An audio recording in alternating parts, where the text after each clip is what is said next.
A day in a life as a super in need ng healthy foods na station.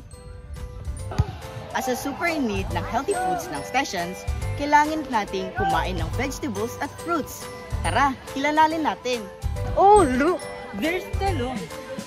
Ang tunay na exceptional, rich in fiber at bida sa kahit anong ulam combo.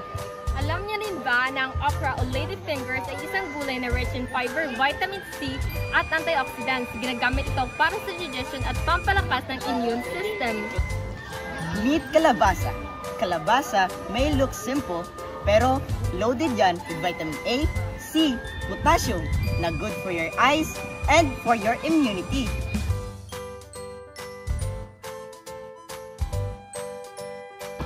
So hello guys, it's Monday and we're going to interview some station.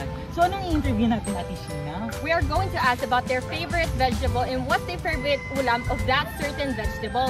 And also, we are going to tell facts about that certain vegetables and fruits. So come on guys, let's go! Hello gang, so ano ang iyong paboritong gulay? Talong. Wow. Alam mo ba na ang talong ay rich in fiber at antioxidants? Sure? Oo! So anong paborito mong luto nun? Tinutang talong. Wow! Ang sarap, no? So what's your name? Hi, I'm Tyra. May I ask, what's your favorite vegetable? My favorite vegetable is okra. Oh, did you know that okra is good for digestion at ginagamit din ito pampalakas ng immune system? Really? Yes! At ano nang paborito mong luto ng okra? Yung paborito kong luto ng okra is yung steamed na okra with sausawan na patis. Wow, that's so sarap! Recommended! Yo, what's up, bro? Bro! Yo, may I interview you?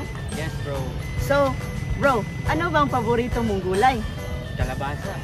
Oh, is it because it is rich with vitamins A, C, potassium, and good for your immunity? Yes, bro. Oh, what is your favorite food naman with kalabasa? Ginataan meat kalabasa. Oh, that's so super yummy! Gusto ko rin yan, bro!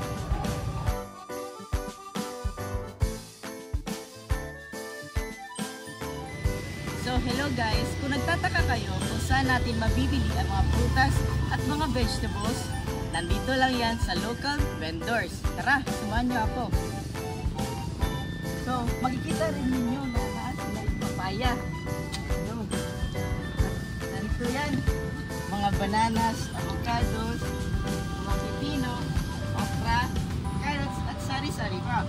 So, kung gusto nyong bumili ng mga prutas at vegetables, pumunta lang kayo sa Barangay Banga dito sa tabi ng Lopezville. Nararapat din na bumili tayo sa ating mga local vendors kasi hindi lamang tayo nakakabili ng mga gulay na abot kaya, ngunit natutulungan rin natin ang ating mga local vendors na matustusan ang kanilang mga pangangailangan.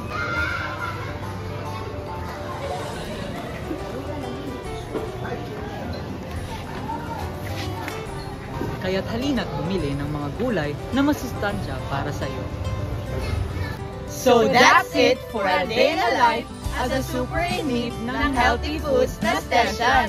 Reminding you To always eat Your gulay! Bye!